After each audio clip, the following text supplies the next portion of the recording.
The world is shaking. Let's begin with the Middle East. The Middle East. That volatile region, which has been at war for years now, decades, but especially in the last year, since October 7th. Iran and its proxies, Hamas in the south, Hezbollah in the north, the Houthis from Yemen, and others have, you can say, exploded. Each in their own way, with their attacks on Israel. They want to destroy Israel. Simple as that.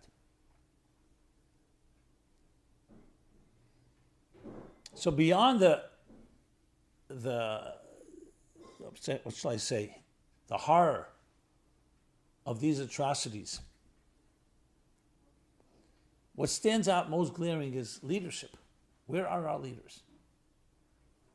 I have not heard one leader get up and give a talk, a visionary talk, an empowering one that lifts our spirits, gives guidance and direction, one filled with courage. It just doesn't exist.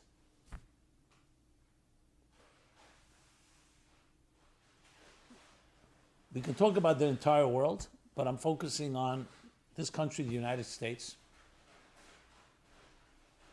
So we're in the middle of a presidential campaign for elections this November.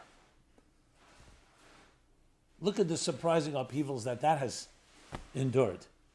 First of all, two candidates, the oldest candidates ever in the United States, each with their strengths and flaws, but primarily flaws. Most of the country did not want either of them. Then came, of course, the aging Biden and his disastrous debate performance with a call for his resignation. Then the assassination attempt on Trump. Then Biden finally pulling out under pressure. Who knows what went on there. And Kamala Harris replacing him. And we're back to the circus, the media circus that has no balance at all. Either completely pro-Democrat or pro-Republican, pro-Trump or anti-Trump, pro-Kamala or anti-Kamala. And no one's talking about the matters that really matter. Prime Minister Netanyahu gave a historic talk in Congress last week. But beyond that, it's either attacks on him or focusing on details. And now there's outrage, the killing of the head of what is labeled a terrorist organization. Everyone should be celebrating. No, it's going to create more violence. I mean, you tell me the hypocrisy of that. But I don't want to get into the very positions right now. I'm talking about what's going on here. So it's not a surprise that Democrats are compared to donkeys and Republicans to elephants.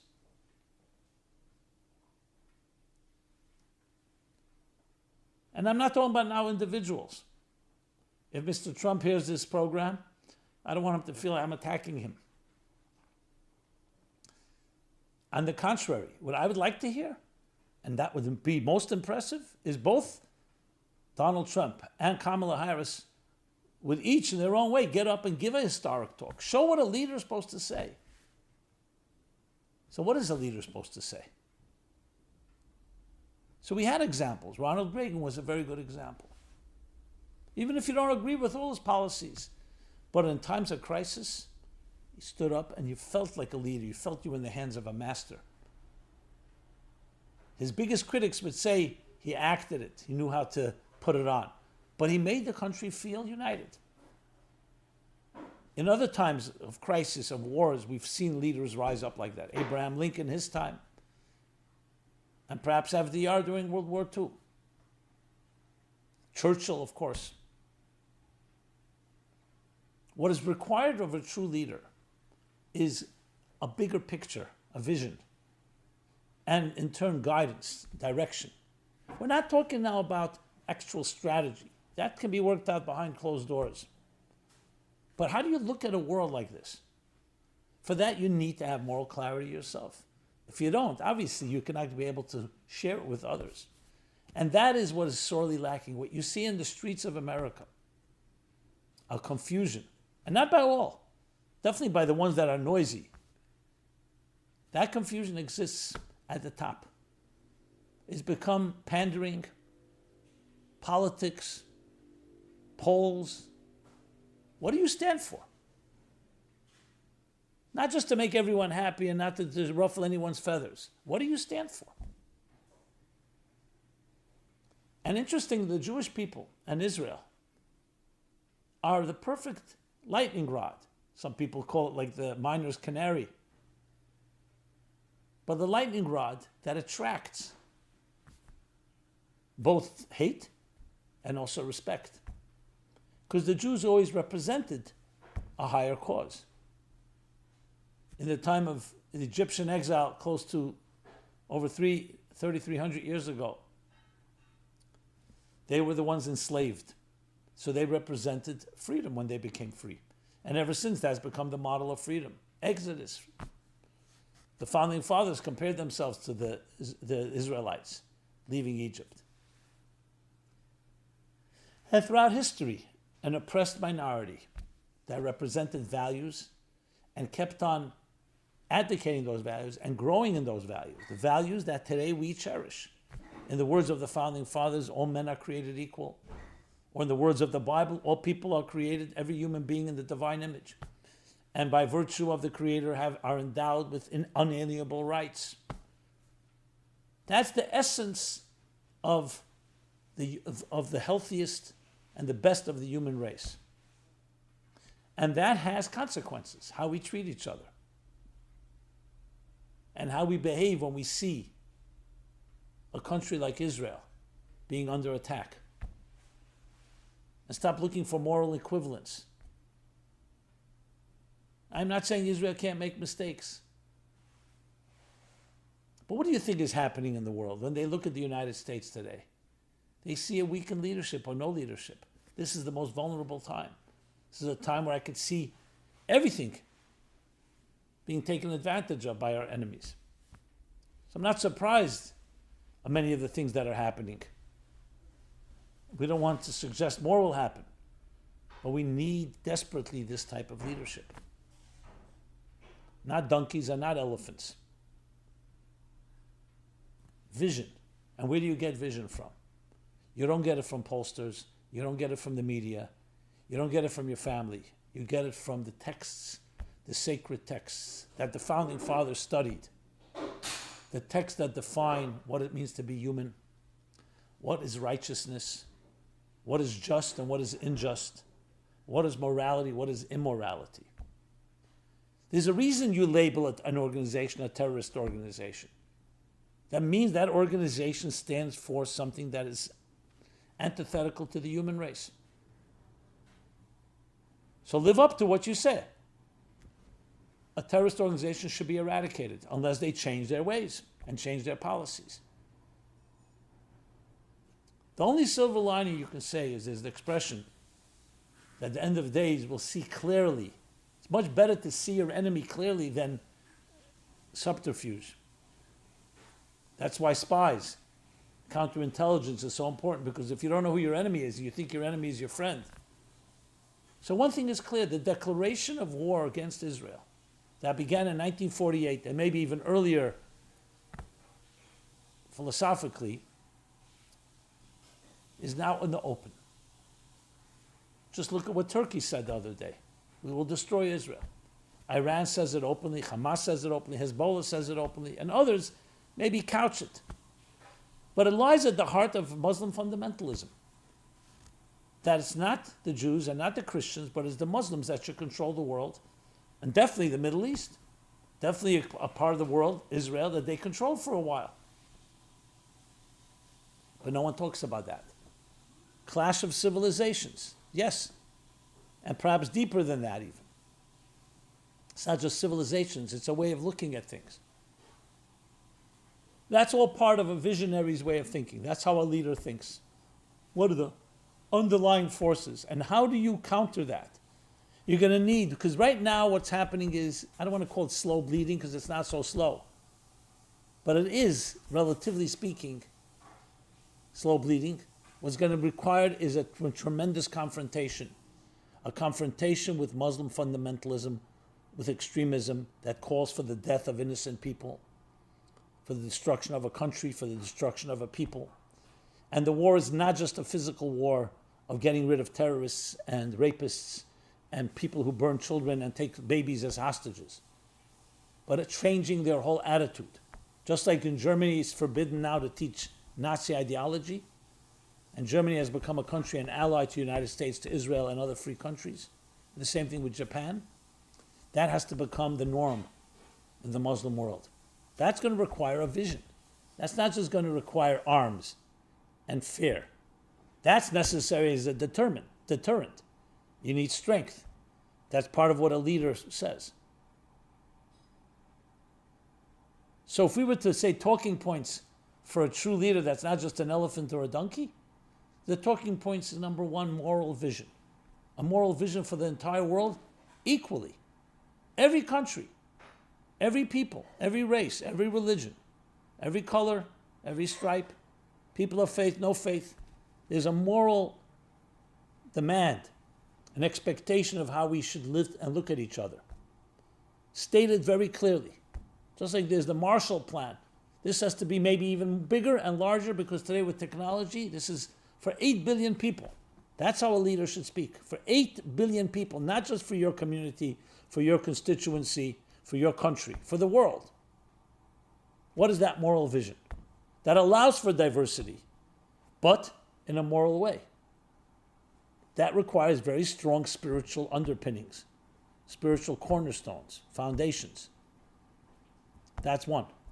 Number two, we will defend these values with our lives. Which means if someone abrogates, someone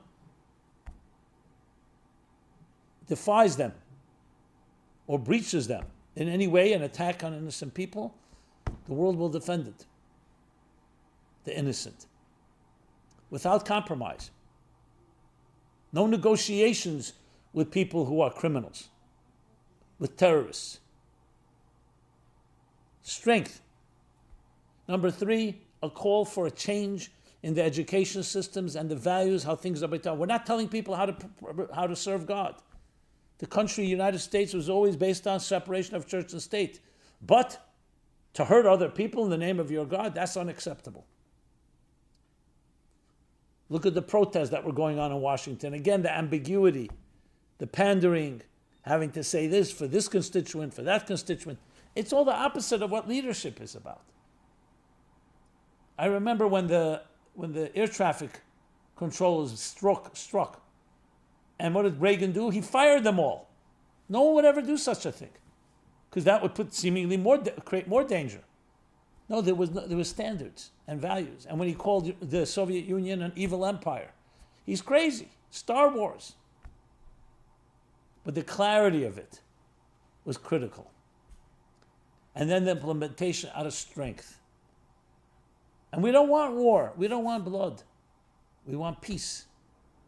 But not a wishy-washy peace, not a peace of appeasement. A peace out of strength. That's the only peace that stands. You don't think Iran and all its proxies would not be affected by such an attitude, by such an approach? Of course it would. But again, where is that leader? Where is that leader? We have to believe, that there is a leader like that in the woodwork somewhere. And we have to demand, the grassroots have to demand this expectation, this standard. That's what is so sorely needed. How the world can change with one person like that.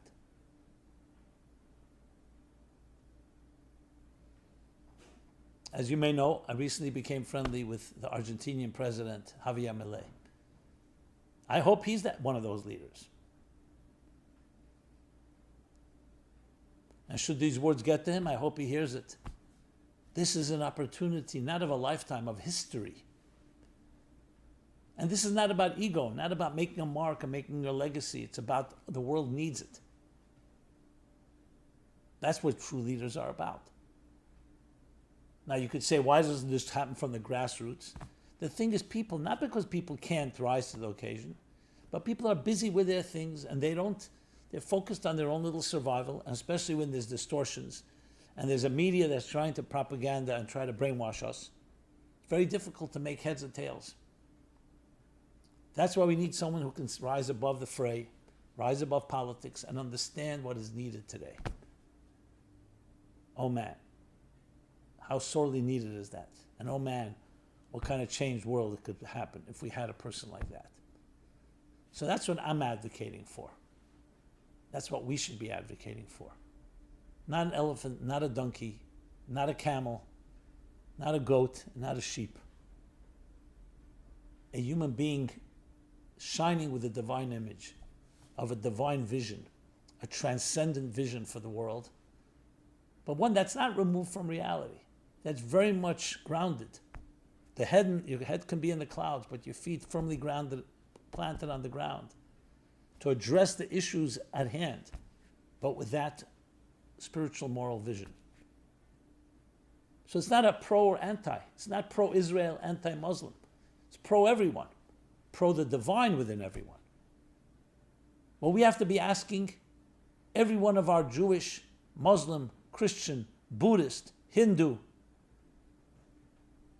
the list goes on, atheists, agnostics, what would Abraham, our grandfather, father of all nations, what would he be saying? What would he be telling us? Over half the world sees Abraham as our pioneer. There are 2.5 billion Christians, 1.8 billion Muslims, around 14.5, 15 million Jews. I know numbers. And so many others. Abraham's vision of morality, of virtue, of justice, of kindness. One that has affected the world. A critical mass. What would Moses be saying? That's what we should be looking for. These are not elephants and donkeys. These are not animals. These are human beings. The spirit of the human that looks upward, as he says in Ecclesiastes, and provides us with a vision of life. A life for each one of us. Of harmony within diversity. E pluribus unum. And I'm not even talking about exporting American democracy. This is a universal, global message. As I said, needed now more than ever. And how much it could resolve. Will it always come easy? May not, but you have to get yourself out of politics, meaning beyond politics, and beyond the immediate, as I said, pandering, special interests. People have to respect you, the leader, that you are above any particular partisan approach. You're not even Republican or Democrat. You're a divine ambassador to bring a higher light and a higher consciousness to this world. And the words of Maimonides, quoting Isaiah the prophet, that stated on the wall across the street of the United Nations, that there will be no more war, and the swords will be turned into plowshares. No more evil and destruction in the world, because it will be a world filled with what? With divine knowledge, as the waters cover the sea. What do you think divine knowledge is? Divine knowledge is not AI. Divine knowledge is not merely scientific and technology and medical knowledge. It has a divine component to it. A divine component means a transcendent component. Mission-centric, mission-driven. Not ego-driven, not survival-driven. And one that informs our daily lives and routines. And transforms this world, yes, this world, into a divine garden, into a beautiful home. It's absolutely doable.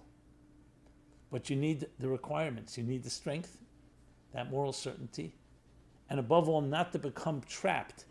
You cannot solve a problem from where the system that the problem was created. You need to go beyond that, above that. That's the leader we're craving for. So see this as a call, a clarion call. Where are our leaders? Rise to the occasion. Now is the time. Thank you so much. This has been Simon Jacobson, meaningfullife.com is our website, where you can find a full wide array of materials. Please take advantage of it. Please subscribe to our offerings, to our growing YouTube channel.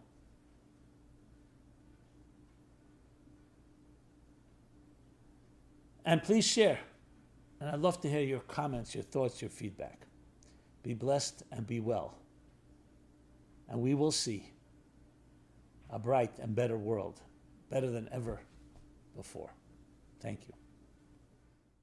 This program is brought to you by the Meaningful Life Center. Please help us continue our programs. Make even a small contribution at meaningfullife.com/donate.